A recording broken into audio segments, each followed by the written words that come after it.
Arco di Sant'Eligio Maggiore, a 100 metri da Piazza Mercato, dove ad attendermi ci sarà Antonio per andare a mangiare una grande rote carrette, perché oggi veramente tengo fame. Andiamo! Sono Antonio Fucito, ho 44 anni e da piccolo volevo fare il chirurgo. Poi mi sono ritrovato a fare altro. Sono responsabile infatti del brand e dei progetti della testata enogastronomica di Sapore e ho fondato da solo il blog garage.pizza in 3 lingue. Anto, è ora di pranzo, dove mi porti a mangiare? Da 2 giovani pizzaioli, i Bro.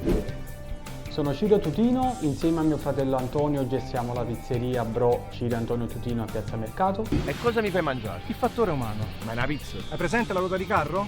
Mettici sopra il sugo allo scarpariello, i pomodorini e il piennolo marinati, la crema di datterini cotta a legna e poi i pomodorini grigliati. Quando come le descritta sembra un quadro, ma siamo sicuri che si voglia una pizza sana fa?